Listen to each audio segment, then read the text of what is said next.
A todos los que nos estáis viendo. Como podéis ver, ya tenemos al hermano Lolo de Extremadura. Antes de empezar y antes de dejar a los hermanos, quiero hacer un anuncio. Mañana día 7 hay una marcha de varias iglesias de Madrid.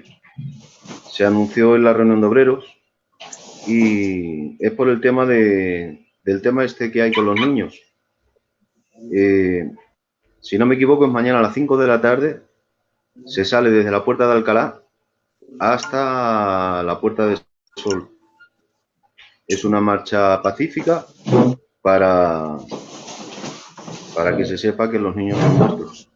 Y nosotros como cristianos pues, debemos de estar ahí. Mira, se hizo un cartel, se entregó la reunión, estuvo el hermano Montenegro, que es el que ha dado los estudios pues a la mayoría de los ministerios, sobre todo. Empezó en el año 90 este hermano, es vecino y es argentino y es maestro de maestros. Estuvo allí con nosotros, también lo dijo el tío Fernando Navarro, secretario de España, lo dijo el presidente, el tío Vallejo, y luego también lo dijo el responsable, el hermano Ramón de Ávila. Así que todo el que pueda, mañana a las 5 de la tarde, se sale desde la Puerta de Alcalá hasta la Puerta del Sol. Y sin más, darle la bienvenida a nuestro hermano Lolo de Extremadura. Dios le bendiga, buenas noches. Dios os bendiga, vosotros también, buenas noches. Bueno, Jerómico. También tenemos al hermano David Gilbert. Muy bien. Habla, David. No, que digo que muy bien, que gracias por estar ahí, por el anuncio, ¿vale? Y el Jerómico, como podéis ver, es el que siempre está detrás para iniciar los programas y seguir hacia adelante y sobre todo seguir aprendiendo, ¿vale? Que es lo importante. A veces nos toca, lo digo a veces, que lo que más cuesta muchas veces es desaprender para volver a aprender, ¿vale? Porque eso a veces es lo que realmente cuesta.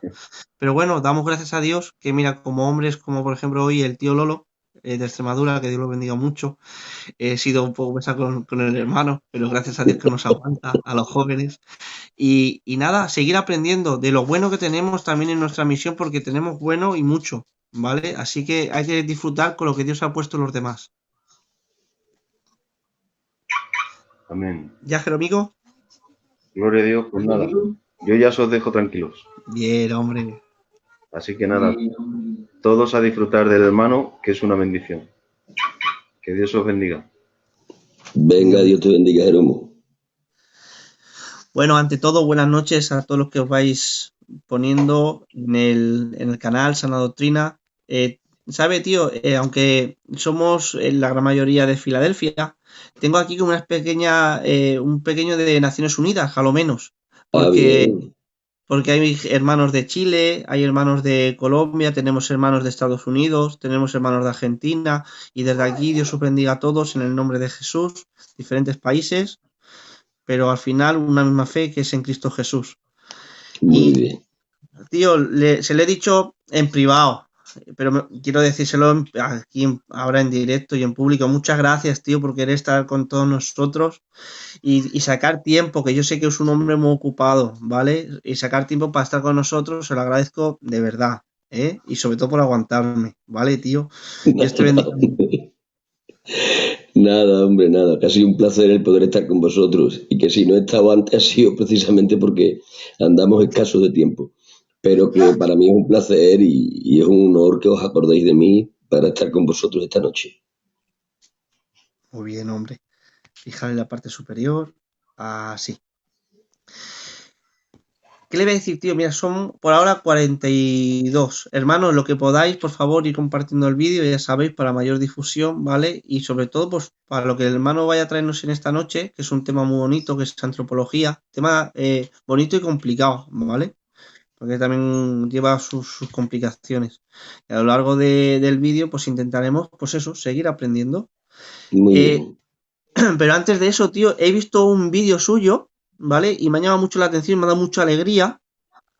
Porque le he visto yo que quiere reactivar lo que es las escuelas dominicanas en nuestras membresías. Sí, es uno de los proyectos que ya está en marcha. Es una necesidad de siempre. Nuestra misión nació con escuelas dominicales, evidentemente, y no es que hayamos dejado de tenerlas, es que quizás han dejado de tener la relevancia que tenían en su momento. Entonces, ante las circunstancias que hoy día estamos viviendo en relación a lo que es, a ver si lo digo de una manera que no ofenda, en relación a lo que es el adoctrinamiento que hoy se está dando en relación a ciertas cuestiones, eso pues nos ha preocupado un poco y hemos creído que, que debemos de tener a nuestros hijos preparados para el mundo al que se van a enfrentar. Entonces, creo que lo mejor es saturar la mente y el corazón con lo que son las enseñanzas en las que nosotros creemos, para que esas mentes, con esa enseñanza, puedan combatir a otras enseñanzas que se les quieran impartir. ¿De acuerdo? Y sí, es un tema que ya está en marcha. De hecho, Dios nos ha permitido contar con un hermano nuestro en la fe, que es el hermano Juan de Liria, que trabaja precisamente aquí en Zaragoza. Él trabaja en 5 institutos impartiendo clases de religión evangélica. Entonces, un hombre que está preparado académicamente, tiene metodología para enseñar y además de eso tiene material para enseñar en relación a adolescencia y a infancia. Y él se ha comprometido a trabajar con nosotros, ya hemos creado una estructura, o más bien hemos aprovechado la estructura de enseñanza que tenemos en la misión. Hemos tomado a los hermanos que de la zona se encargan de impartir lo que es la escuela bíblica para candidatos y ellos mismos se van a hacer cargo de lo que es la escuela dominical. Ellos van a recibir enseñanza de este Juan de Liria del que hablo y a su vez ellos van a enseñar a los líderes locales que cada pastor señale en su iglesia. Y eso ya está en marcha, está en funcionamiento y sé que es del Señor y como es del Señor sé que va a estar fluyendo para bien. Perdóneme, del Señor y de tener una visión clara en el momento que se tiene, de verdad. Bueno, Porque creo que, como bien has dicho, importante no, importantísimo.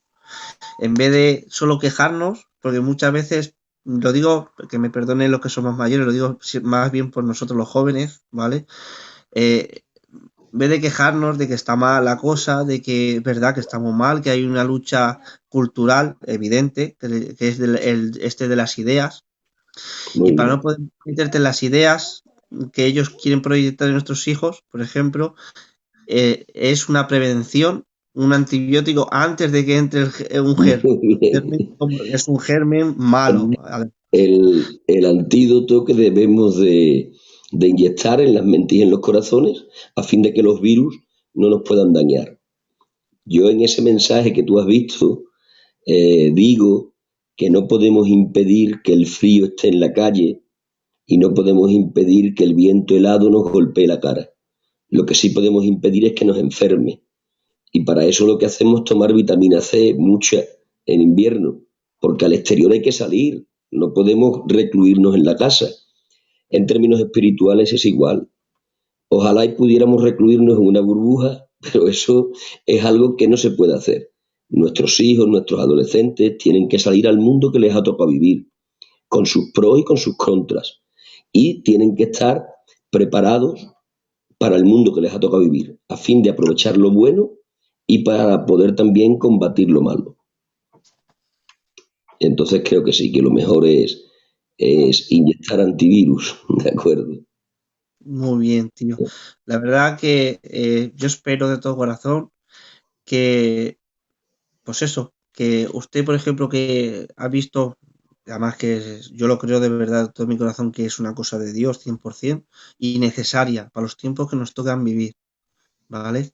Y creo que es algo precioso. Espero que tomen ejemplo, ¿vale? Desde aquí, desde este pequeñico canal, que empecemos hace un tiempecico y con la única Mm, intención de seguir aprendiendo, tío. Pero muy de verdad, bien, en este lugar, desde este humilde espacio, espero que tomen ejemplo porque es una cosa necesaria y de la hora, del aquí y ahora gracias. y necesario. Sin más, tío, el trato, el trato. El tema que vamos a tocar esta noche es antropología. ¿Qué es antropología? Para la gente que no lo sepa, tío. Bueno, la antropología es la ciencia que trata a la historia del ser humano y al ser humano en sí. Muy bien. Y otra cosa más, tío, para la gente que yo sé, es que es verdad, a veces se me olvida a mí, ¿sabes? La culpa es mía, a veces se me olvida, como todos, casi todos los que te estemos viendo te conocemos por eso, de estar en nuestra misión. El hermano, ¿cómo te llamas? Estás en Filadelfia, ¿verdad? Te llamas, De te pone ahí un acuerdo. cartelito, pero más que nada para la gente que luego te vea, ¿vale? En diferido, que te verá gente, ya te digo, gente de fuera, de nuestro país. Bien, mi nombre es Manuel, pero habitualmente se me conoce como Lolo y el apelativo que me sigue es de Extremadura porque es la región de la que soy natural. Y nada, soy ministro acreditado de la misión Filadelfia, en la que llevamos trabajando pues unos años y actualmente nos encontramos trabajando para el Señor en la zona de Aragón, Media Cataluña, que así es como la definimos nosotros, esta zona, y poco más que decir. Y que es un hombre de Dios con visión, eso lo digo yo ahora, con visión y adaptado a los tiempos que nos corren, los peligros que nos corren en estos tiempos para su iglesia, y para los hijos de Dios. Hasta aquí. Empezamos, tío. ¿Cómo De acuerdo. podríamos empezar a estudiar, a aprender lo que es la antropología? Cuando hablamos ya de la antropología en términos bíblicos, estamos hablando de aquello que se podía denominar como la doctrina del hombre. Entonces, a la hora de estudiar la doctrina del hombre, evidentemente tenemos que ir a la fuente en la que están todas las doctrinas, que es la Biblia. Y concretamente, en cuanto a esta doctrina que pretendemos tratar esta noche, el origen de la misma está en la creación del ser humano, ¿no? Que ya sabéis que se encuentra descrita en el libro del Génesis. Ahí tendríamos el origen de esta y de todas las doctrinas, pero concretamente en esta noche de esta también. En la creación del ser humano es donde debe de comenzar lo que es el estudio de la doctrina del hombre o de aquello que también podemos denominar como antropología. Muy bien. ¿Por dónde prefiere que empecemos, tío? Yo a mí me gustaría, porque yo tengo preguntas, ¿vale? Pero me gustaría que iniciara usted un poco lo que es el tema de la antropología y luego yo le voy preguntando porque luego saldrán las preguntas que tengo en mente. Por ejemplo, ¿por qué somos tripartitos? ¿No? Porque somos tripartitos o hay otras que dicen que somos que no, que son alma y espíritu, que es lo mismo. ¿Y por qué decimos que no? ¿Por qué decimos que una es alma y otro espíritu? ¿Qué diferencia hay entre ellas? ¿Vale? Yo son preguntas que ya tengo yo en mi mente para formular a usted y yo sé que las podrá responder. Pero si usted quisiera iniciar con otra, desde otra base, pues, tío, por favor, siéntase totalmente No, libre. que a mí me es igual. Yo prefiero que tú, que eres el que capitanea este barco, me vayas guiando y a donde tú nos vayas llevando, vamos yendo. No, no tengas problema. En cuanto a la primera alusión que hacías de que nosotros entendemos que el ser humano es tripartito, lo entendemos así porque creemos que es esto lo que enseña la palabra del Señor. Creemos que es esto lo que enseña la palabra del Señor. Cuando cuando Dios nos tiene que transmitir a través de las escrituras lo que es la creación del primer ser humano, Él lo hace, como decíamos anteriormente en el libro del Génesis, y la forma en la que Él tiene de contarnos lo que fue aquel hecho es que Dios tomó polvo de la tierra y creó la anatomía del ser humano y sobre aquella anatomía sopló. Y cuando sopla el Señor, lo que hace es colocar en aquella anatomía, producto del polvo de la tierra, el espíritu humano. Y al contacto del soplo de Dios con la anatomía, aparece el alma, que es la residencia de la personalidad del hombre. Luego este hecho de que el ser humano sea tripartito en su composición, queda reafirmado en las páginas del Nuevo Testamento, ya en la pluma del apóstol San Pablo, en la carta a los tesalonicenses, donde el apóstol, terminando su alocución a los tesalonicenses, les desea una bendición y en el deseo de bendición dice todo vuestro ser, espíritu, alma y cuerpo, sea guardado irreprensible hasta la venida del Señor. Entonces esa alocución, esa alusión del apóstol también nos hace ver claramente que el ser humano es tripartito, cuerpo, alma y espíritu.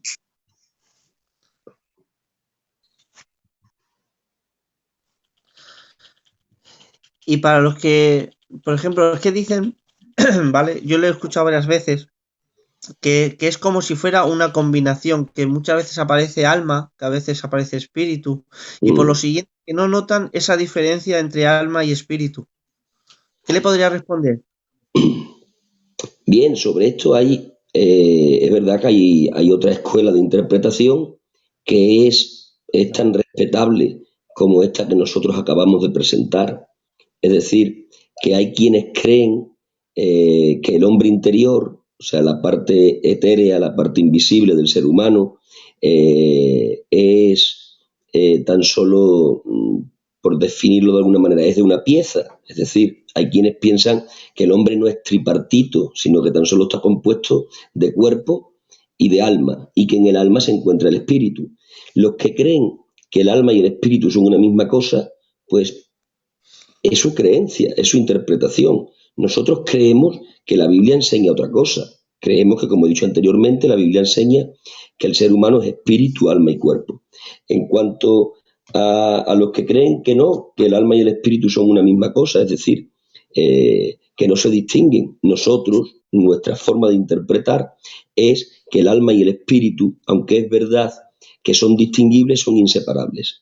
Son inseparables pero distinguibles. La distinción que nosotros hacemos a través del estudio de un montón o de un gran conjunto de pasajes es que el espíritu del hombre es la habitación, por definirlo de alguna manera, que Dios diseñó para tener comunión con el hombre, mientras que el alma del ser humano es la residencia de la personalidad, de la identidad del hombre. Nosotros, dentro de un estudio que se hace de un gran conjunto de textos, que aquí no tenemos tiempo para examinar uno por uno, decimos que en el alma encontramos el intelecto, en el alma encontramos las emociones y en el alma encontramos la voluntad, es decir, el intelecto que nos lleva a discurrir, las emociones que nos llevan a enojarnos o que nos llevan a entristecernos o que nos llevan a alegrarnos y la voluntad que nos capacita para tomar decisiones en la vida, ir a la derecha o a la izquierda, tomar el blanco o el negro, decir que sí o que no. Entonces, esos tres ingredientes que son el intelecto, las emociones y la voluntad son los que componen la identidad del ser humano. Y decimos que esos tres ingredientes son los que componen el alma. Pero el espíritu, que es distinguible pero inseparable del alma, tiene otra función. La función original del espíritu es la habitación que Dios diseñó para poder tener comunión con el ser humano. Esto de alguna manera queda confirmado después en la experiencia del nuevo nacimiento. La Escritura enseña que cuando el creyente nace de nuevo por haber confesado a Jesús como su Salvador, viene a morar en él el Espíritu Santo. Y al lugar concreto del ser humano al que viene a morar el Espíritu Santo es el espíritu humano. De ahí que el apóstol San Pablo en cierto lugar enseñe esto en una definición que él hace. Y la definición que él hace es que el espíritu da testimonio a mi espíritu. Él hace una diferencia entre lo que es el Espíritu Santo como persona de la deidad y lo que es el espíritu humano. Y él dice, el espíritu, en referencia al Espíritu Santo, da testimonio a mi espíritu, en referencia al espíritu humano. Es decir, el testimonio de la persona divina del Espíritu Santo es vertido en el espíritu humano. ¿Qué nos está enseñando implícitamente ahí? Que la comunión de Dios a través de la persona del Espíritu Santo con el hombre se hace en el espíritu del hombre. ¿De acuerdo? Tío, a ver si, de todas maneras, yo sé que gracias a Dios te tenemos hoy aquí, pero a ver si Dios quiere y te tenemos alguna vez más. Pero, y sobre todo, tío, de verdad, me gustaría cuando de eso con versículos y eso, porque aquí le doy gracias a Dios que aquí no es, por ejemplo, yo sé que cuando vamos, y yo lo entiendo, ¿vale? Cuando vamos, por ejemplo, a una membresía o lo que sea, es un tiempo corto, porque también, claro, hay gente pues que muchas veces no lo entienden, ¿vale? Y hay gente pues que le podemos dar la tarde, ¿vale? De Pero acuerdo, aquí no, tío, aquí es de estudio y para nosotros sería una bendición, ¿vale? Así que de acuerdo. aquí, para adelante. Mire, te han saludado, Pichón, le llaman Pichón, José María de Sí, Liria. Dios te de bendiga acuerdo. mucho, profe. Andrés Amador, hay más hermanos. Pumuki, Dios te bendiga mucho, recibe un abrazo. Eh, Me han hecho por aquí una pregunta, que si se podría diferenciar solamente de la forma etimológica de las palabras cuando se refiere a alma y espíritu, o no se podría. Sí, la raíz de cada una de las palabras es distinta. O sea, no es lo mismo la raíz de la palabra espíritu que la raíz de la palabra alma. Alma es neuma y espíritu es ruach. O sea que realmente la distinción también entre alma y espíritu se puede buscar etimológicamente. Quien te haya hecho esa pregunta va acertado. Si queremos también buscar esas diferencias entre alma y espíritu, también la podemos buscar investigando la raíz de cada una de esas palabras. Y llegaremos a la conclusión de que las raíces de esas palabras nos hacen entender que no se está hablando de lo mismo cuando se habla de alma que cuando se habla de espíritu. Ese apunte es bueno. Es decir, el estudio de la etimología de esas dos palabras también va a ser una luz que se va a proyectar en favor de que el alma y el espíritu son inseparables pero distinguibles. Muy ¿De bien. acuerdo? Seguimos un poquito más. Andrés de Almería, Dios te bendiga mucho, compañero.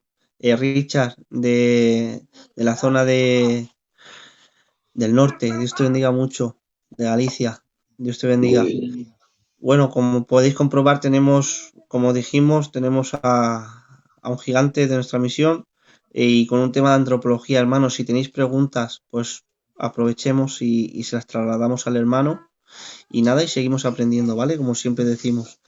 Bueno, a lo que íbamos. Has dicho, ¿verdad?, que el espíritu es donde Dios puso para poder tener comunión con Él, ¿no? ¿Me he De entendido bien yo? acuerdo, Porque ¿sabes qué pasa? Que es que si yo sé que si lo entiendo yo, estoy seguro que lo entienden todos los demás. de acuerdo. Hemos dicho precisamente lo que tú has dicho. Hemos dicho que el espíritu humano es la habitación que Dios prepara dentro de la composición del hombre para poder tener comunión con él. O dicho de otra manera, cuando Dios quiere tener comunión con el hombre, el vehículo que va a usar siempre de las tres partes en las que el hombre está compuesto va a ser el espíritu humano. Bien. Y muchas veces se hace referencia a que el espíritu es la mente, pero si es la mente, no es la mente, esa es la habitación. Mi consideración es que no, mi consideración es que la mente es uno de los ingredientes que componen el alma, que es la identidad del ser humano. Con lo cual en el espíritu no está la mente que es el raciocinio, la capacidad de pensar, la capacidad de investigar, la capacidad de reflexionar, bajo mi criterio y según lo que yo entiendo en la palabra del Señor, está en esa parte del ser humano a la que llamamos alma, ¿de acuerdo? En el espíritu está la intuición, que es algo distinto de la mente. La mente razona y en el razonamiento de forma progresiva va comprendiendo. Sin embargo, la intuición que está en el espíritu, cuando recibe una verdad, la recibe instantáneamente y sin necesidad de haber ido adquiriendo conocimiento acerca de esa verdad que ha recibido de forma progresiva. Es decir, el espíritu tiene la capacidad de recibir una revelación, ¿de acuerdo? Que es algo instantáneo en la que no participa la razón. La razón lo que sí puede hacer es examinar si la revelación venía o no venía del Señor. Pero la intuición recibe conocimiento instantáneo. La razón recibe conocimiento progresivo a través del estudio. Recibe revelación progresivo a través del estudio. No. La intuición, que es una parte del espíritu humano, puede recibir una revelación instantánea del Señor. ¿Verdad? por poner una ilustración que lo haga más comprensible. Tú sabes que existe un don en la palabra al que se le llama palabra de ciencia. Sí. Bien. Entonces, la palabra de ciencia es sacar algo del mundo desconocido al mundo conocido, ¿de acuerdo? Es una revelación, de alguna manera, es un don de revelación, así se podía definir.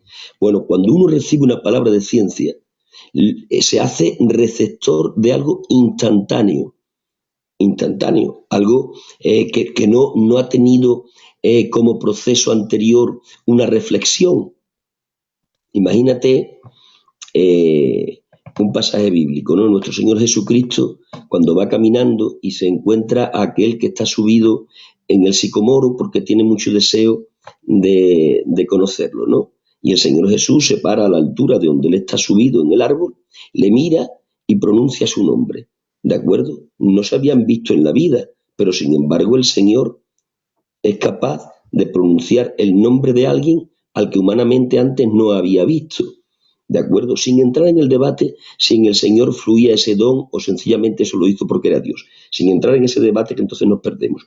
Si en vez de ser el Señor Jesucristo el que iba aquel día andando, fuese yo, y voy por allí y me encuentro al sujeto allí encaramado en el árbol y le pronuncio su nombre sin nunca haberle visto, seguramente lo que yo tuve en ese momento fue una revelación que mi espíritu recibió y fue algo instantáneo, no fue el producto de un trabajo de razonamiento.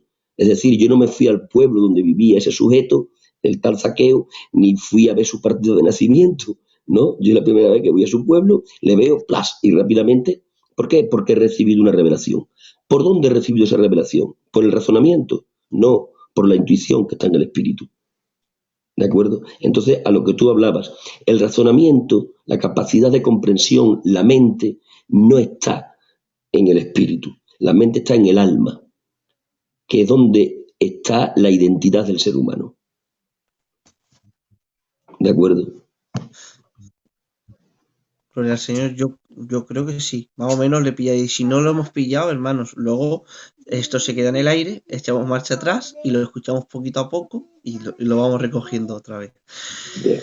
Bueno, hablando de antropología, hermano, es cierto que el Señor nos creó al principio, como has dicho en el Génesis, cuando es la creación, pero a ver si es así o no es así, ¿vale? Hay un antes y un después, lo que es antes de la caída del hombre y Claro. después, ¿no? Para el Sí. tema de la mente, para el tema de lo que estamos hablando, de lo que es el hombre en sí. ¿Cuál es esa gran diferencia? La gran diferencia la provoca el pecado. El hombre es creado en inocencia, pero cuando el hombre transgrede el mandamiento del Señor, cuando el hombre peca, deja su estado de inocencia y entra en el estado de conciencia. Cuando el hombre sale originalmente de las manos del Señor, es imagen y semejanza de Dios. Pero luego esa imagen y semejanza de Dios queda manchada, deteriorada a causa del pecado.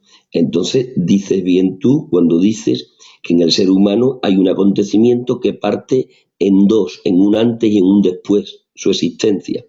Nosotros, que somos hijos del Adán caído, aunque ahora ya pertenecemos y somos hijos de Dios porque pertenecemos al postrer Adán, pero antes de nosotros recibir a Jesús por la fe, somos descendientes del primer Adán. Antes de recibir a Jesús por la fe, nuestra procedencia está en el primer Adán. Entonces, nosotros no somos, como descendientes del primer Adán, iguales a como era Adán antes de pecar. ¿Me sigues? O sea, Adán antes de pecar era inocente. Nosotros no hemos vivido ese estado. Nosotros ya nacimos en pecado. Ya David en los Salmos marca el inicio de esa doctrina que después en Romanos se desarrolla como la imputación del pecado original, ¿no? Ya cuando David dice en pecado me gestó mi madre, no está haciendo referencia a un pecado personal de su madre, está haciendo referencia a que él viene de una especie caída, él viene de un origen caído, que era Adán. Entonces nosotros nunca llegamos a ser como Adán en su estado original, ¿de acuerdo? Nosotros somos descendientes de Adán en su estado de pecado. El único que tuvo una naturaleza humana igual a la de Adán antes de pecar fue Jesús. Jesús, como postrer Adán, sí que tiene una naturaleza humana inocente, como fue la naturaleza humana de Adán antes de pecar. Entonces tu apunte es bueno. El ser humano tiene un antes y un después, que lo marca evidentemente la tragedia del pecado. Antes de eso fue creado en inocencia, imagen y semejanza de Dios, lo cual ya le dio un poder increíblemente extraordinario. La inocencia es un poder descomunal. Tú ten en cuenta que aquel Adán inocente, aquel Adán que llevaba el sello de la imagen y semejanza de Dios, Dios lo ha hecho virrey de su creación. Dios le ha dicho que sojuzgue y que señoree todo lo creado. Es decir, es la joya de la corona, es la guinda del pastel de Dios. Pero además de esto, podemos ver un vislumbre de la capacidad que tenía el hombre en su inocencia cuando Dios le dice a Adán, Adán, ponle nombre a todas las especies de animales. Oigan, esto a día de hoy es inimaginable. O sea, hoy día el hombre caído sería incapaz de poner el nombre a todas las especies de animales. Sencillamente porque hay especies de animales que todavía no han sido descubiertas. Bueno, pues este Adán inocente le puso nombre a todas las especies de animales. Uno se tiene que preguntar, ¿qué capacidad intelectual no tenía el hombre en su estado de inocencia? Es decir, el hombre, tal como sale de las manos del Señor, era un portento de criatura, ¿de acuerdo? Solo que después, claro, el pecado manchó aquella creación perfecta de Dios y el deterioro empezó cada vez a ser más grande, porque mientras más tiempo pasaba, mayor era el deterioro. Eso que dicen los antropólogos seculares de que el hombre ha ido mejorándose, eso es una mentira. El hombre lo que ha hecho ha sido ir empeorándose, porque, ¿verdad? Es más grave la bomba atómica del hombre contemporáneo que el hacha del hombre primitivo, ¿no? O sea, el hombre no ha ido a mejor, el hombre ha ido a peor, es más destructivo. Entonces, el pecado marca un antes y un después, y después el desarrollo del pecado en el hombre lo va haciendo cada vez peor, ¿de acuerdo? Excepto aquellos que, como tú y yo, hemos tenido la suerte de encontrarnos con el mensaje del Evangelio y poder decirle que sí, ¿no? Que eso es lo que nos ha restaurado, no a la inocencia. La aceptación de Jesús como Salvador no nos restaura a la inocencia, nos lleva a un estado superior al estado de inocencia, que es el estado de gloria. Porque nuestro Señor Jesucristo, en su sacrificio, no simplemente deshace el mal que Adán hizo, sino que es capaz de crear el bien que Adán tenía que haber creado y no creó. Por lo tanto, nuestro Señor Jesús nos saca de un estado de muerte, que es donde nos queda Adán, pero no para llevarnos a un estado de inocencia, que es en el que estaba Adán, sino para llevarnos a un estado de gloria, que es al que Adán nos tenía que haber llevado, pero que no nos llevó. Gloria a Dios. Gloria a Jesús. De acuerdo, gloria a Jesús, que fue el que lo hizo. De acuerdo. El Señor, la verdad que sí. Pues nada, una bendición. Lo esté escuchando al hermano, ¿no? No solamente es que no sé por qué. Bueno, sí lo sé. Pero cada vez que tomamos temas doctrinales, da igual de lo que hablemos. De verdad, da igual de lo que hablemos. Acabamos en Jesús. De acuerdo. De verdad que sí. Es que bueno, no hermanos, se hace ninguna doctrina sin hablar de él. Eso es indudable. Es verdad, ¿eh? Da igual el tema que toquemos, escatología, lo que toquemos, esoterología, da igual. Al final, Jesús. Él es el centro de toda la doctrina, ¿de acuerdo? La verdad que sí. Nada, hermanos, Dios os bendiga. Les traigo de cuenta, ha estado hablando al principio de las diferencias entre alma y espíritu. Estaba explicándonos de cuál es la función o cuál es la habitación. El hermano, para hacerlo más claro y para poderlo entender mejor, pues, la habitación donde Dios ha puesto y qué función conlleva. Está hablando antes y el después de la caída de Adán. Terrible lo que ha dicho el hermano, ponerle nombre a toda la creación. Tendría que tener, no sé, es que no sé, no llego a alcanzarlo, pero vamos, tendría que ser sorprendente. Claro. La inocencia daba la capacidad de tener a la mente a su más alto rendimiento, cosa que después no ha vuelto a ocurrir. De acuerdo. Muy bien. Hasta que seamos otra vez cuando tomemos la resurrección, ¿no? Muy bien, esa capacidad física la recuperaremos en la resurrección de nuestro cuerpo, que es la culminación de la redención de Jesús. Ya sabes tú que el beneficio de la cruz nos ha sido impartido, pero no totalmente. La totalidad del beneficio de la cruz no la recibiremos hasta el día de la resurrección del cuerpo. Tú y yo ahora mismo vivimos en una dicotomía complicada, porque hay una parte de nuestro ser que ya pertenece al mundo nuevo y hay otra parte de nuestro ser que sigue perteneciendo al mundo caído. Tu cuerpo y el mío siguen perteneciendo al cuerpo caído. Sin embargo, tu alma y espíritu y mi alma y espíritu ya pertenecen a la nueva creación. Entonces, en nosotros está esa dicotomía. No seremos completamente de la nueva creación en cuerpo, alma y espíritu hasta el día de la resurrección. Eso es una verdad. Entonces, hasta ahí no recibiremos la plenitud de lo que Jesús ganó para nosotros. Me ha escrito por aquí el Jeromico y todos esperamos ese gran día, ¿eh? Ese gran De día, yo creo acuerdo. que todos los hijos e hijas de Dios que nos estáis viendo, creo que todos estamos esperando en el día que nuestro Señor vuelva. Y De entonces, acuerdo. plenitud. Bueno, pero seguimos un poquito más adelante. Mira, me han escrito por aquí y dice, nos piden que explique el gobierno del Espíritu antes y después de la cruz. El gobierno del espíritu antes y después de la cruz. De acuerdo.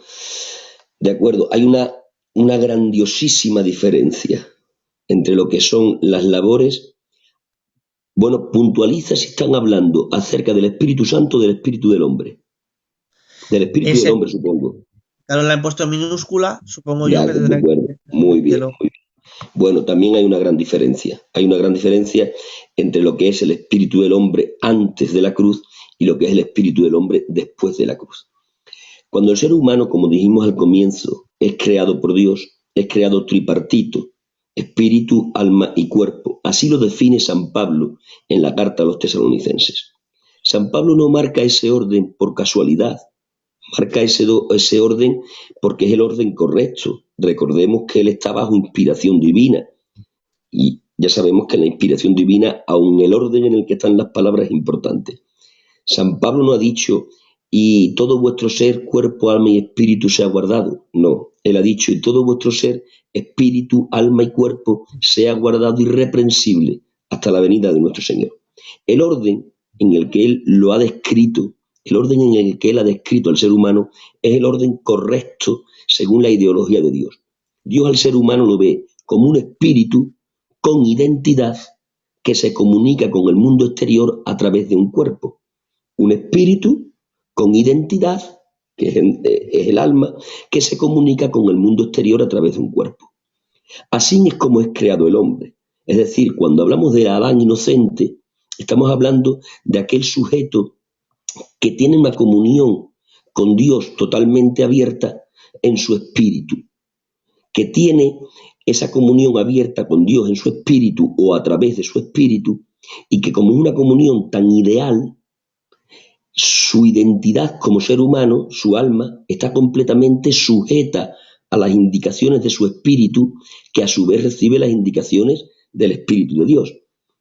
Cuando el Espíritu de Dios le da indicaciones a Adán en su espíritu, su alma, que es su identidad, se sujeta a su espíritu humano. Y su cuerpo lo que hace es realizar las obras de justicia que su alma le mandó, que a su vez ésta recibió de su espíritu humano. Ese era el orden correcto. Era Dios, espíritu de Adán al alma, del alma al cuerpo. Ese era el orden correcto. Pero después llegó la tragedia. Y cuando llegó la tragedia, que fue el pecado, ¿qué ocurrió? Que el pecado no solo lo corrompe todo, sino que lo desordena todo. El pecado desordenó todo, desordenó el orden de Dios. ¿Por qué? Porque cuando el pecado viene, no solo afecta al cuerpo y al alma, sino también al espíritu. Al cuerpo lo afecta porque éste va a volver al polvo del que fue tomado, la muerte física. Al alma la afecta porque pasa a tomar la preponderancia del gobierno en el ser humano, y al espíritu lo afecta porque entra en un estado de inactividad. Ya hemos dicho que el pecado hace separación entre Dios y el hombre. Por lo tanto, si la comunión de Dios con el hombre era en el espíritu, ¿qué es lo que hace el pecado en el espíritu? Interrumpir la comunión. Por lo tanto, el espíritu que fue diseñado para tener comunión con Dios, a raíz del pecado queda inactivo. ¿Por qué? Porque la comunión con Dios ha quedado rota. ¿Y ahora qué ocurre en el alma? Que el alma se queda sin quien la dirija. Y como no hay quien dirija al alma porque el espíritu se ha quedado inactivo, ahí comienza lo que es el liderazgo del alma en el ser humano. Y el hombre empieza a ser terriblemente anímico, empieza a gobernarse por su intelecto, empieza a gobernarse por sus emociones, empieza a gobernarse por su voluntad. ¿Por qué? Porque ha perdido al capitán del barco, que era el espíritu humano, al haber quedado inactivo a consecuencia del pecado. Y cuando empieza el gobierno anímico del hombre, es cuando el hombre empieza a hacer obras de injusticia. El cuerpo lo único que hace es consumar las malas obras que se han gestado en el alma. Eso está sucediendo en el hombre, ¿hasta dónde? Hasta la cruz. Cuando aparece la cruz en el horizonte de la humanidad y Jesús se ofrece por los pecados del ser humano y los seres humanos empezamos a recibir el mensaje de la cruz, cuando somos receptores del Espíritu Santo, cuando el Espíritu Santo viene a vivir en nosotros como garantía de la salvación, viene a vivir en nuestro espíritu. ¿Y qué hace? El Espíritu Santo en el espíritu humano lo que hace es reactivar al espíritu que había estado inactivo. Y ahora se vuelve otra vez a reordenar el orden primero. El espíritu vuelve a ser el capitán del barco, el alma vuelve a ser la que se sujeta a las indicaciones del espíritu y el cuerpo sigue siendo el que realiza las obras. Ahora ya las obras de justicia y no de injusticia.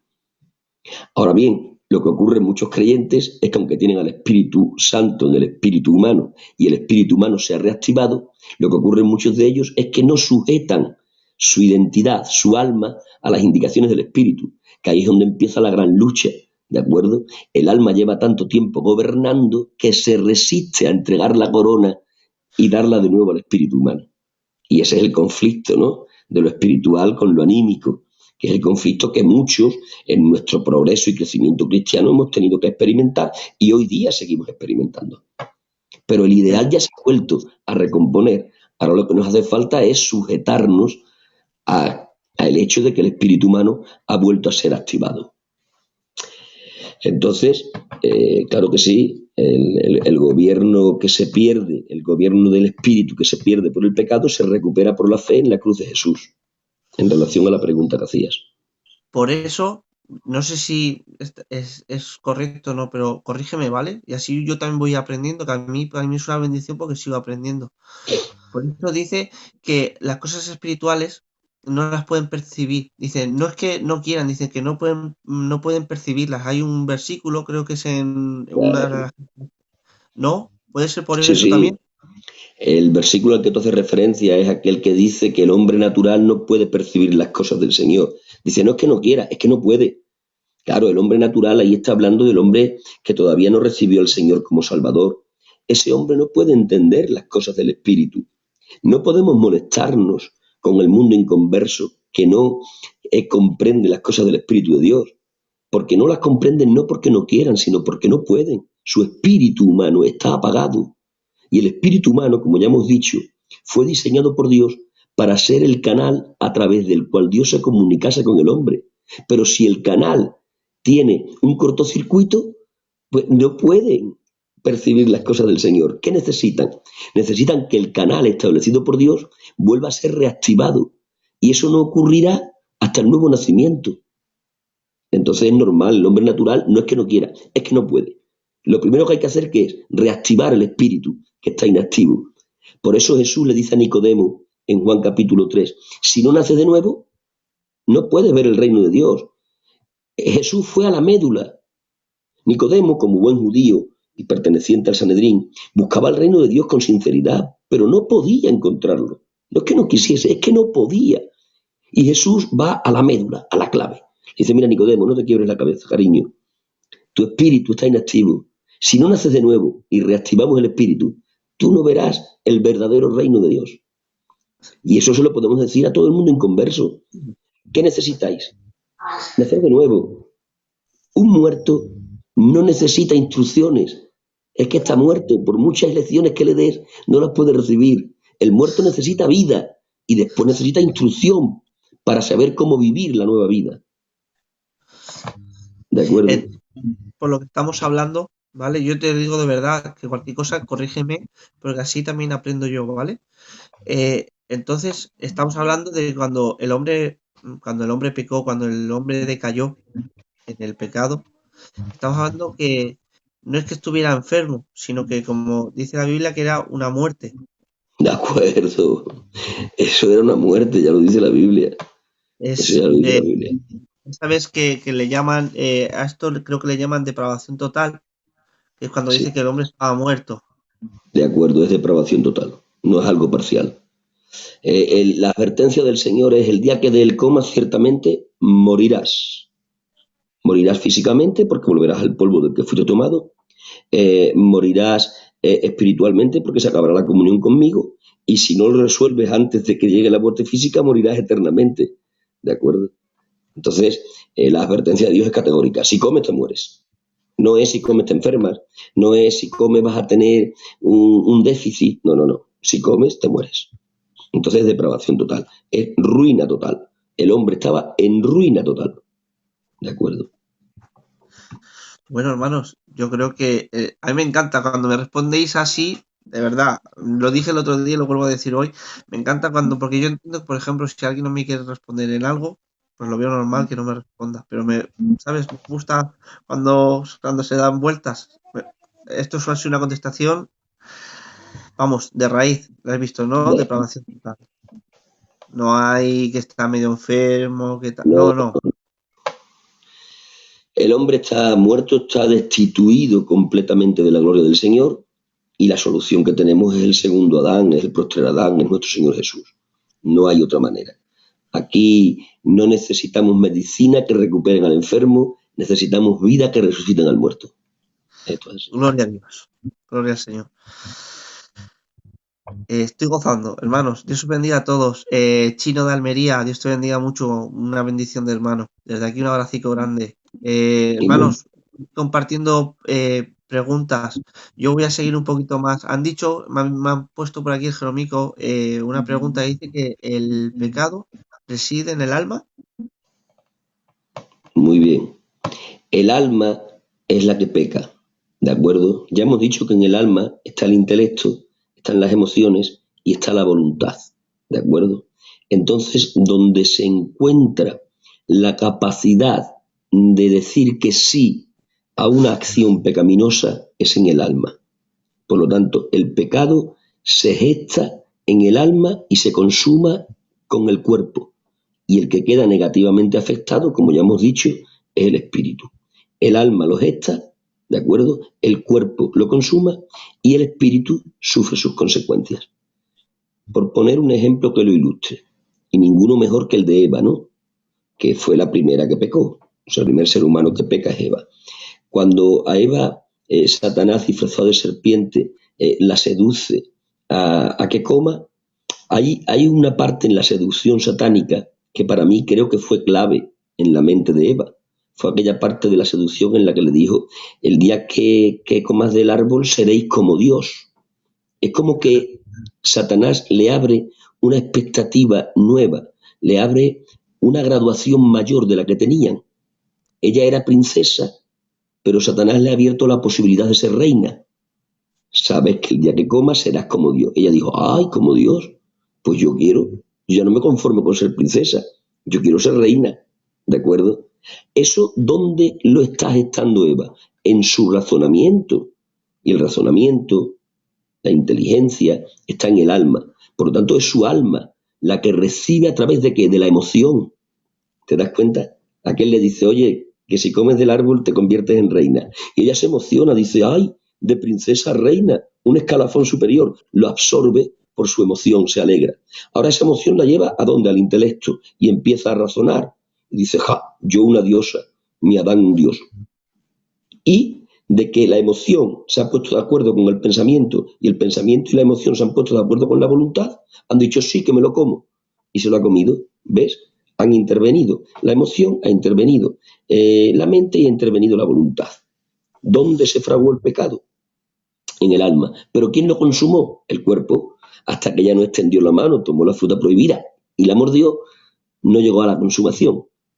Entonces, se gesta en el alma, se consuma en el cuerpo y evidentemente queda afectado, además del alma y el cuerpo, el espíritu. Más negativamente que ninguno, porque fue el que quedó sumido en tinieblas. Fue el que sufrió el cortocircuito que ya le impedía poder comunicarse abiertamente con el Señor. Otra pregunta, a lo que vamos hablando, ¿vale? Y ahora mismo os leo, hermanos, pero pasa que como estoy aquí yo, me aprovecho. De acuerdo. Mira, El que parte, reparte, se lleva la parte, ¿no? mira, estamos diciendo, ¿verdad? Que es el alma la que peca. Ciertamente el alma que pecar, esta morirá y varios versículos como ha citado el hermano. Ahora bien, hay por ahí una tendencia y no me preocupa que esté por ahí, me preocupa que se pueda asimilar en nosotros, ¿vale? Que dicen que, por ejemplo, que el pecado, que el alma es la sangre. Que el alma es la sangre. En la sangre es la vida. Lo dice ya la palabra del Señor, la sangre es la vida. Ahora bien, si tuviéramos que ser más específicos todavía, diríamos que la sangre es la vida física, porque hablando sin tener conocimientos científicos, hablamos de lo que hemos oído o leído de otros que sí que saben.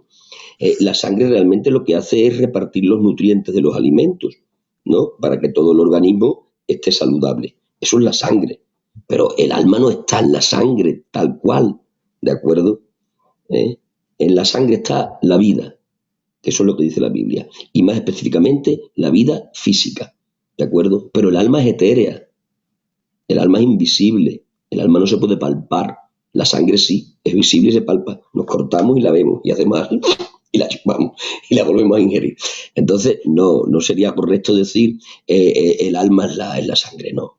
Sería correcto decir en la sangre está la vida física. ¿De acuerdo?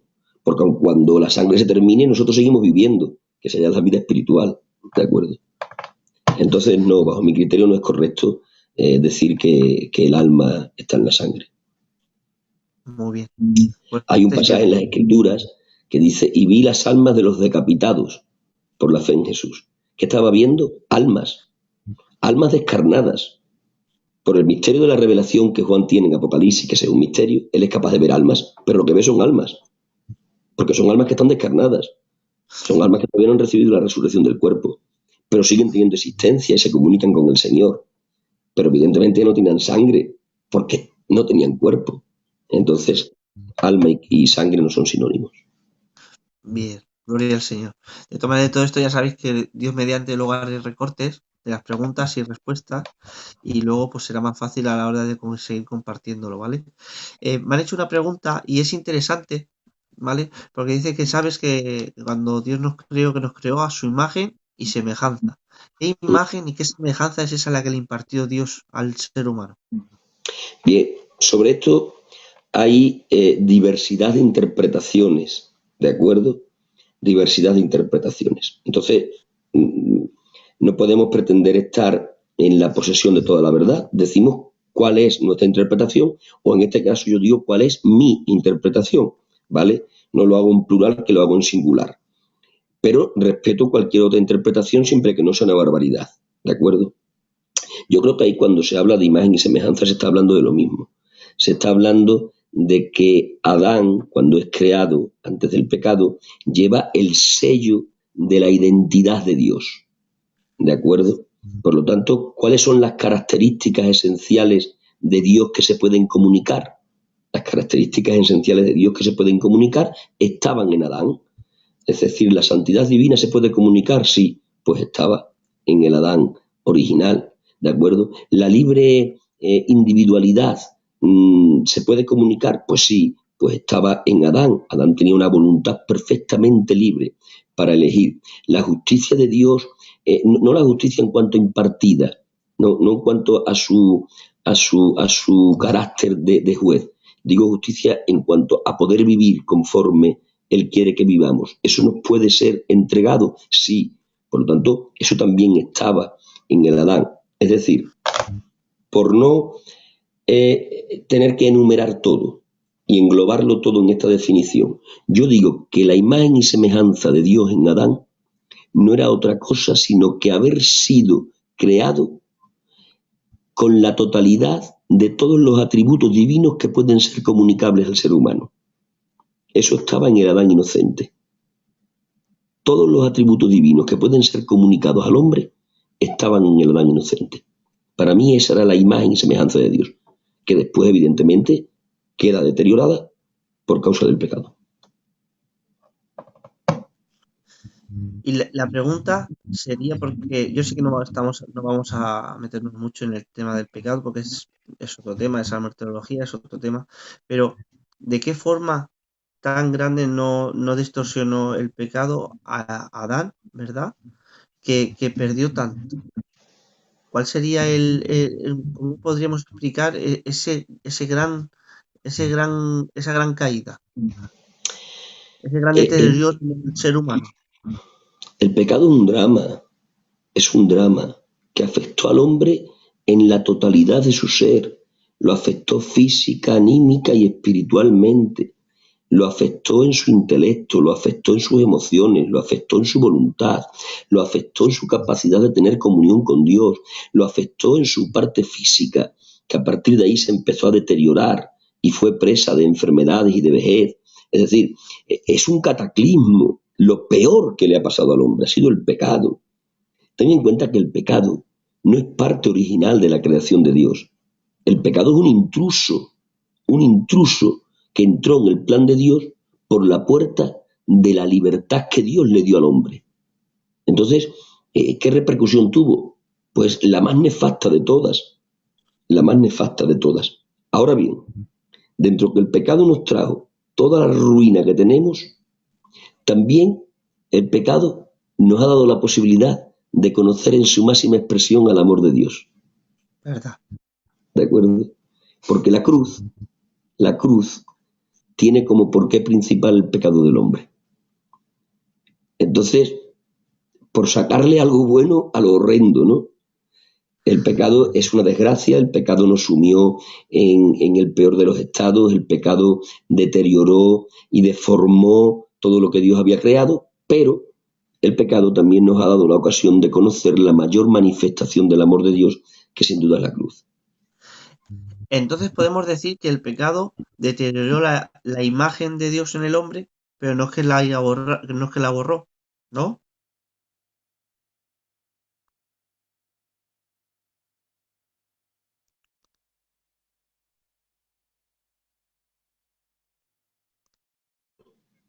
El hombre no está enfermo, está muerto. ¿De acuerdo? Entonces, en sintonía con esa definición que hemos usado anteriormente, tenemos que decir que la imagen de Dios en el hombre quedó tan terriblemente dañada, que era difícil encontrar vestigios de Dios en el ser humano. ¿Que quedó algún vestigio? Posiblemente. Yo no digo que los hombres inconversos no tengan un vestigio de Dios, de acuerdo, pueden tenerlo, pero es prácticamente irreconocible Dios en el ser humano, de acuerdo. La única manera de no solo recuperar la imagen de Dios, sino mejorarla, es a través de la fe en el Calvario. Muy bien. Hermanos, a ir haciendo preguntas. Dios os bendiga a todos los que os vais conectando. Como siempre digo, sé que lo repito, pero por favor ir compartiendo el vídeo. Ya veis, un tema muy bonito, ¿vale? Joaquín, Dios te bendiga, compañero de Valencia, de aquí del canal. Yo tengo una pregunta. Sigo un poquito más, pero yo sé que me voy a saltar y me voy a ir un poquito, ¿vale?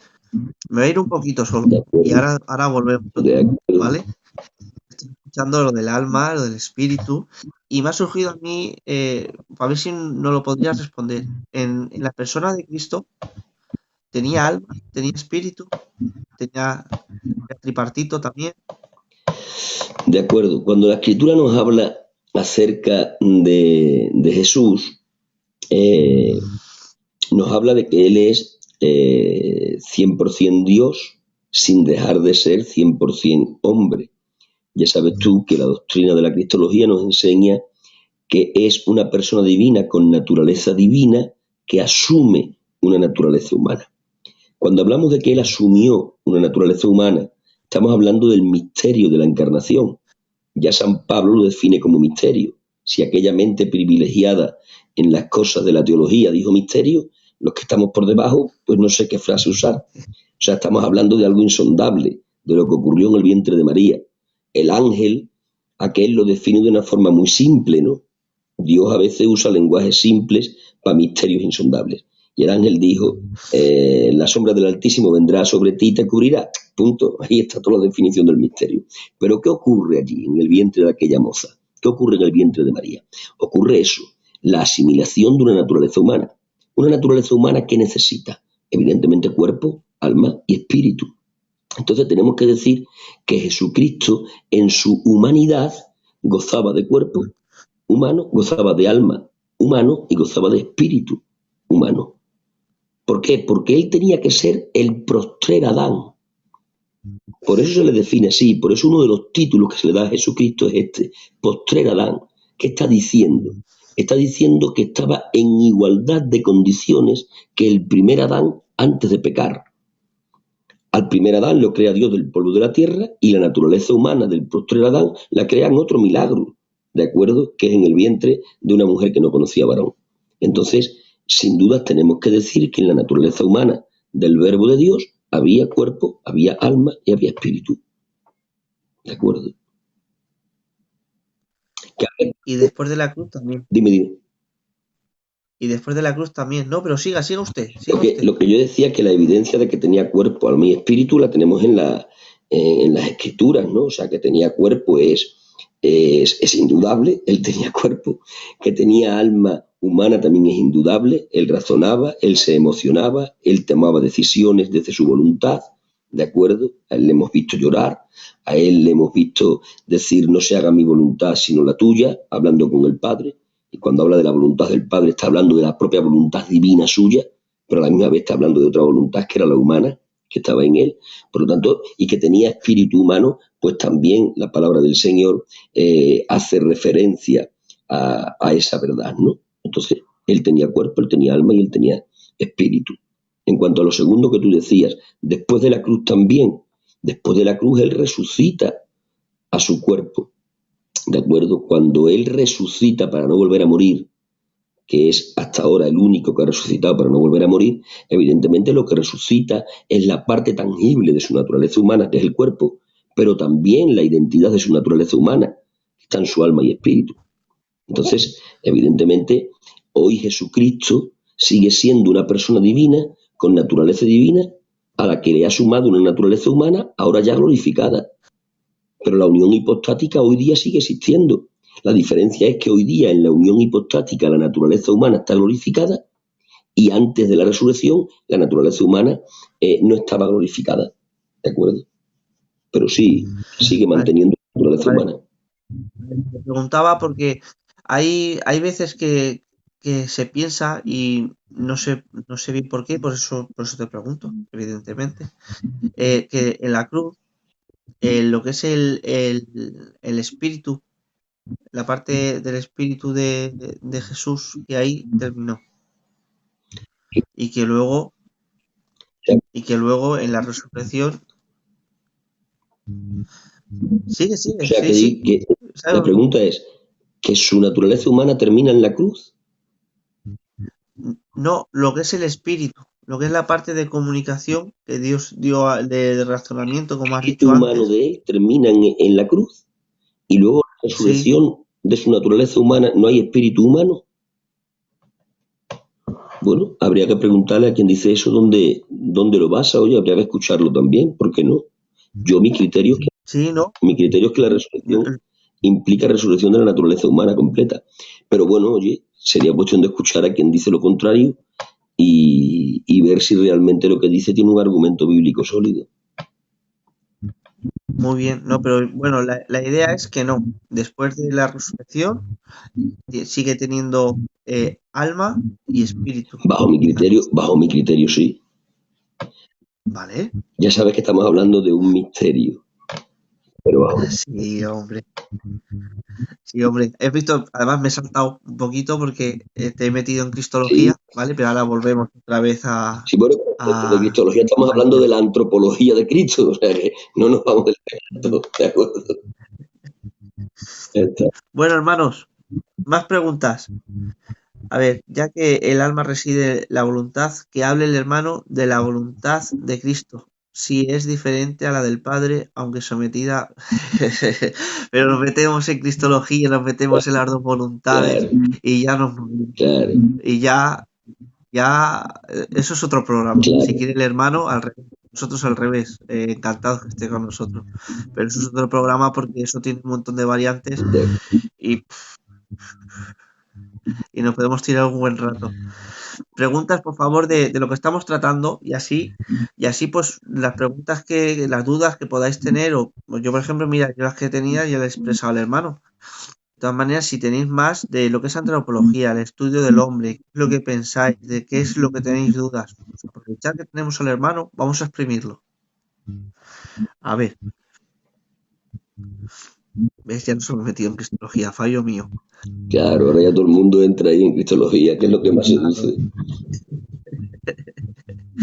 Fallo mío.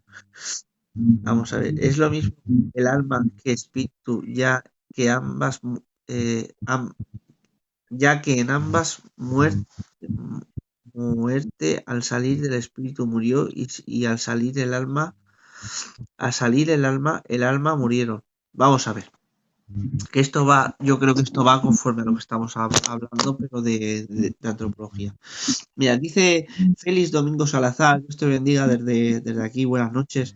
Dice, buenas noches, Dios os bendiga. ¿Qué diferencia hay entre el alma y el espíritu?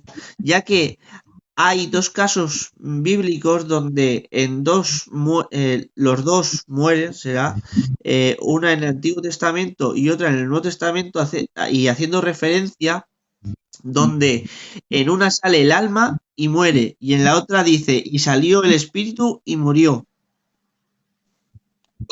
Es lo mismo el alma que el espíritu, ya que ambas, pues ahí le falta alguna palabra, pero quiere decir que después de la muerte de salir el espíritu murió y después de salir el alma murieron, que ¿cuál es la diferencia ahí? Vamos a ver, volvemos a lo que ya hemos hablado anteriormente. Creo más o menos entender la pregunta. El alma y el espíritu son distinguibles pero inseparables. Son la parte etérea e invisible del hombre. Es esa parte del hombre a la que el apóstol San Pablo llama el hombre interior. ¿De acuerdo? San Pablo hace una diferencia entre el hombre exterior, que es lo físico, y el hombre interior, que es lo etéreo, que es el alma y el espíritu. Entonces, cuando el alma sale, sale el espíritu, y cuando sale el espíritu, sale el alma. Digo, cuando salen del cuerpo. De hecho, al hermano que hace la pregunta, yo le diría que lo primero que tenemos que tener en cuenta es que la palabra muerte no es cesación ni destrucción. La palabra muerte es separación. Cuando el alma y espíritu salen del cuerpo, literalmente eso es la muerte física, ¿se entiende? La muerte física no es otra cosa que la separación de la parte etérea de la parte física del ser humano. Por lo tanto, cuando la Biblia en un texto dice y el espíritu se marchó, o dice y el alma salió, es indistinto, solo que el autor sagrado tan solo usa el nombre de una de las dos partes que componen a la parte invisible y etérea del ser humano. Cuando la escritura dice y el espíritu volvió a Dios que lo dio, no es que vuelva el espíritu desligado del alma, ¿de acuerdo? Sino que el alma va incorporada en el espíritu, porque ya hemos dicho que son distinguibles pero inseparables. Entonces, lo que ocurre en la muerte física no es otra cosa sino que de la parte física del ser humano se separa la parte etérea. Y cuando hablamos de la parte etérea estamos hablando de alma y de espíritu, porque vuelvo a repetir, son inseparables. Que después también hemos dicho que se distinguen porque cada una tiene una función y unas características, pero inseparables. Por lo tanto, no importa que en un texto diga que es el espíritu el que sale y en otro texto distinto diga que es el alma. en el conjunto de lo que están enseñando esos dos textos, es lo mismo. Están diciendo que la parte etérea salió de la parte física y por eso la parte física dejó de tener vida. Te estoy oyendo varias veces la palabra etérea. Cuando dices etérea, te refieres a la parte Invisible, inmortal invisible, la parte que no, palpable. y esa parte que no es palpable, ¿vale? No, que te lo digo para Sí, sí. que la gente lo entienda. Y esa parte es inmortal, Esta ¿no? parte es inmortal con matices. Vamos a ver. Es inmortal con matices. Es inmortal en el sentido de que no deja de tener existencia. En el sentido de que no deja de tener existencia, sí es inmortal. Pero en el sentido de poder tener relación con la vida, que es Dios, en ese sentido sí es mortal. ¿De acuerdo? Porque cuando el hombre es condenado al infierno, es condenado tripartito también, espíritu, alma y cuerpo. ¿De acuerdo? Y eso es muerte eterna. Pero muerte no implica inexistencia. Tendrán existencia en muerte, porque muerte es separación de Dios. ¿Me sigues? Entonces, ¿el alma y el espíritu son inmortales? Pues bueno, son inmortales, pero no inmortales en el sentido de que vayan a gozar siempre de vida. Para gozar de vida hay que estar unidos a Dios, que es la fuente de la vida. Entonces uno puede tener existencia y no tener vida. ¿De acuerdo? Que eso realmente es la muerte eterna. El infierno, que es la muerte eterna, no es otra cosa que la existencia sin vida, la existencia sin Dios. Como la muerte física es la separación del alma espíritu del cuerpo. ¿De acuerdo? Como la muerte espiritual es estar viviendo en este mundo sin tener relación con el Señor. ¿De acuerdo? Muy bien. Pues mira, hermanos, es ya una hora buena, las 12:20. Yo creo que el Es hermano buena hora. nos ha aguantado, pero muy bien, ¿eh? De todas maneras, mira, si tenéis alguna pregunta última, se la transmito al hermano, mientras le vuelvo a repetir que muchas gracias por estar con todos nosotros. Nada, hombre, gracias a vosotros. Y nada, a ver si cuando usted pueda y tiene tiempo, seguimos con otro tema. Por ejemplo, mira, ese de las dos voluntades sería un temazo. De acuerdo. Lo que pasa es que, claro, lo que pasa es que es un tema, pues eso, un poco complicado. Un poco bueno. delicado, que diríamos. Está bien. Pero bueno, ya tenemos a... Si el hermano me coge más el teléfono, Sí, que te lo cojo. habrá otra. De acuerdo. De acuerdo. No me bloquee ahora. Vamos a ver. Comunicaba a Dios con los profetas, ya que la vida del espíritu estaba muerta.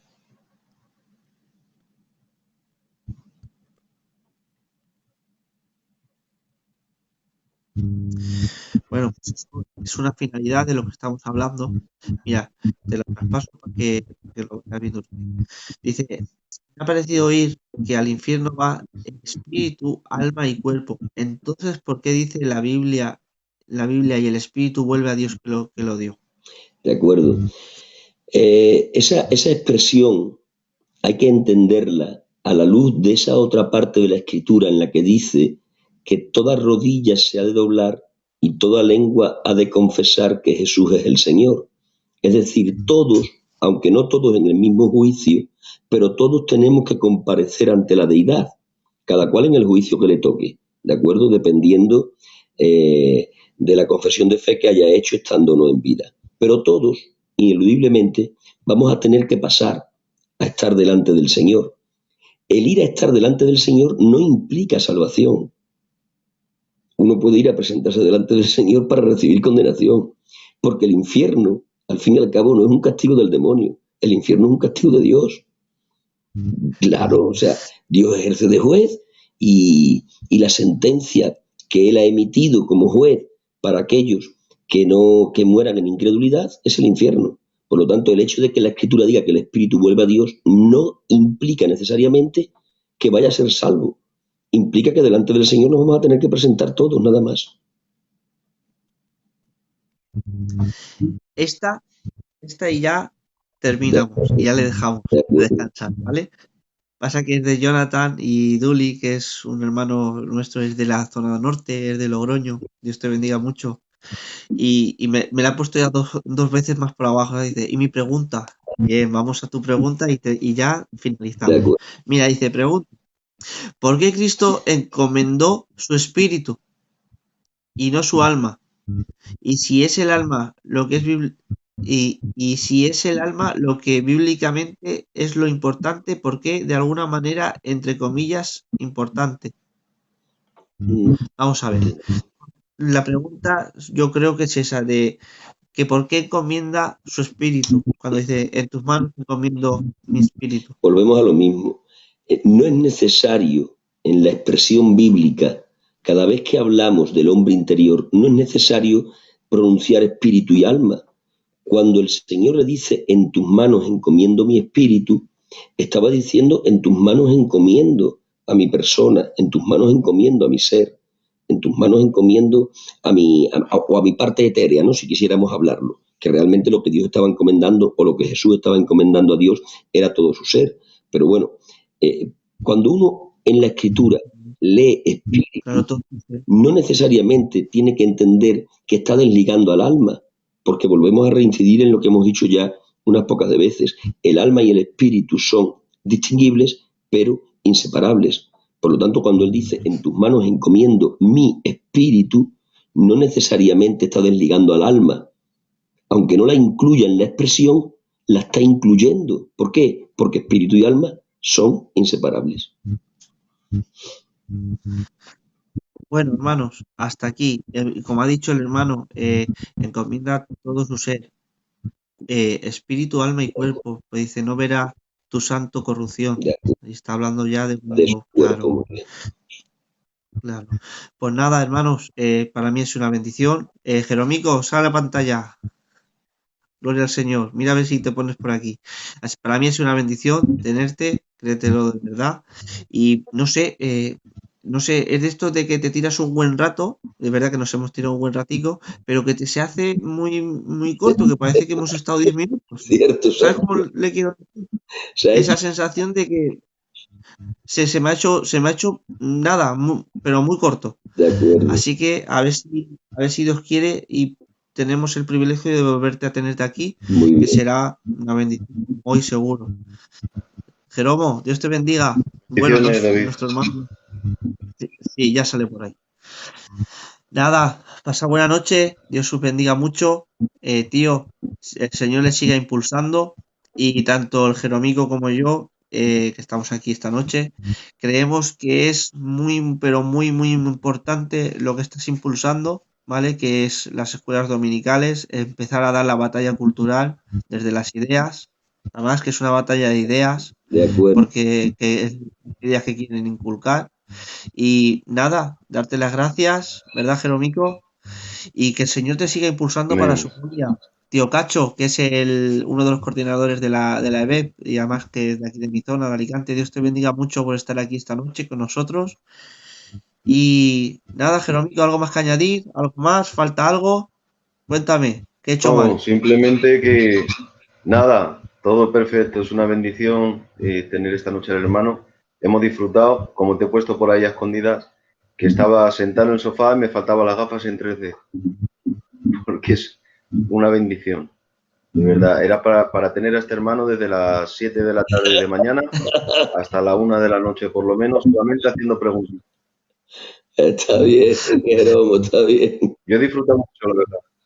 Y yo con vosotros. Pues nada, tío, Dios le bendiga mucho, lo dicho, y gracias por estar con nosotros, por acordarte de los jóvenes, ¿vale? Y nada más, seguimos. Mañana tenemos a José de Valladolid, acordaros, bibliología, un tema muy bonito. Creo que nos va a hablar más bien del tema de Reina y Valera, del gran trabajo que hizo, y quién era Reina y quién era Valera, y qué trabajo hizo cada uno y qué es lo que pasó ahí. Creo que va a ser algo muy bonito de saber y ya que tenemos siempre la Reina Valera en las manos, por lo menos saber un poquito más allá. Bueno, un placer haber estado con vosotros, ¿de acuerdo? Tanto con vosotros que os he escuchado como con aquellos que han estado ahí haciendo sus preguntas y escuchando. Para mí ha sido una experiencia muy gratificante. Dios os bendiga y hasta otra oportunidad. Venga, hasta luego. Bienvenida.